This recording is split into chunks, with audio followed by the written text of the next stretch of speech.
Stade Félix Houphouët-Boigny ce samedi 22 août 2020, jour d'investiture du candidat du RHDP. Ambiance intérieure.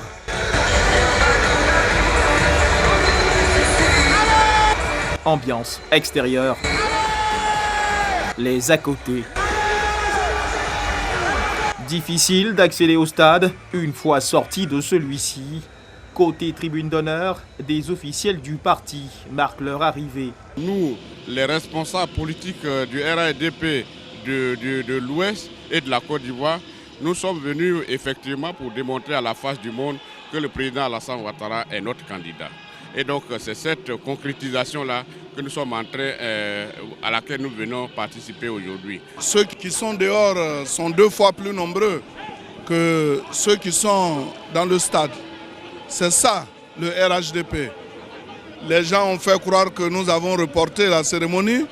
Toute la nuit, on n'a fait que nous appeler et vous venez de vous rendre compte de l'évidence. Le RHDP, c'est une réalité.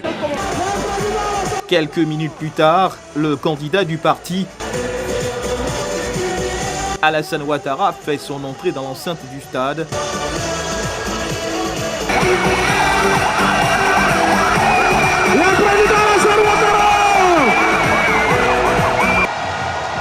Réaction de particuliers.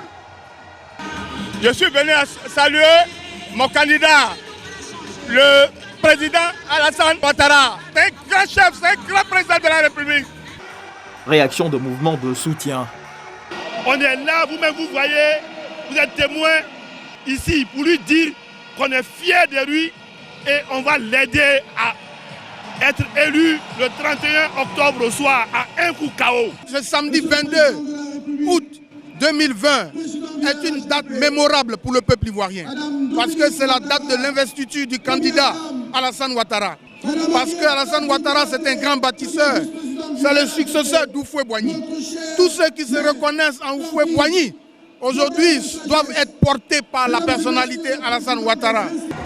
Des délégations venues des 4 coins du pays pour accompagner leur candidat Alassane Ouattara et valider sa candidature à la tête de leur parti. Le comité d'organisation avait annoncé une grande mobilisation pour l'occasion.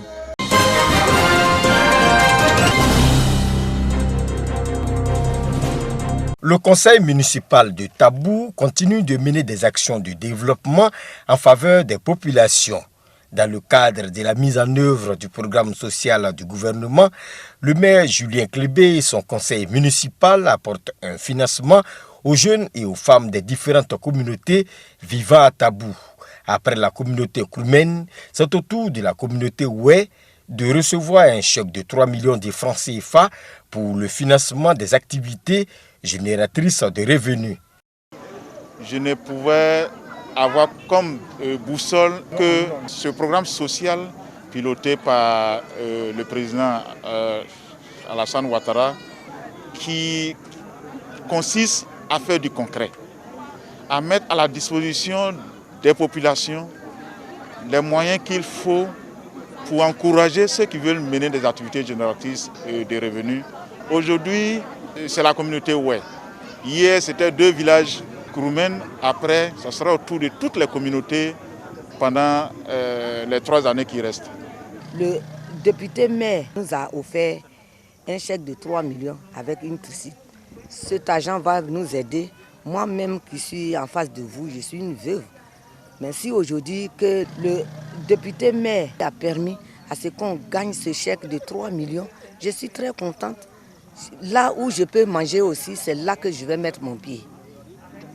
Dans le domaine de l'éducation, de la santé, de l'eau et de l'électricité, le conseil municipal de Tabou a déjà mené des actions qui s'inscrivent également dans la politique sociale prônée par le chef de l'État Alassane Ouattara.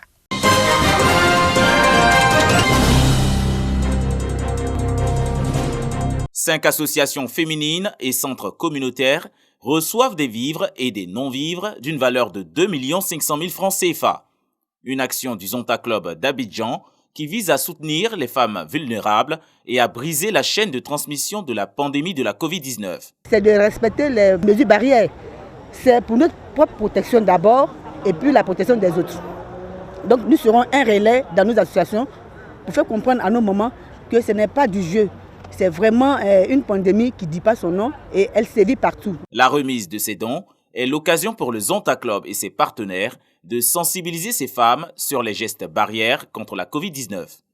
Au vu de la croissance de cette pandémie, nous avons jugé bon que le Zonta Club d'Abidjan ne soit pas en reste. Ce serait bien de faire encore un rappel et d'aller vers les associations, ces femmes qui ne cessent de nous interpeller, de nous appeler dans les difficultés quotidiennes, en rappelant à ces braves femmes qui se battent tous les jours que la pandémie est encore là. Le Zonta Club d'Abidjan invite les populations ivoiriennes à la citoyenneté et à la responsabilité en période d'urgence sanitaire.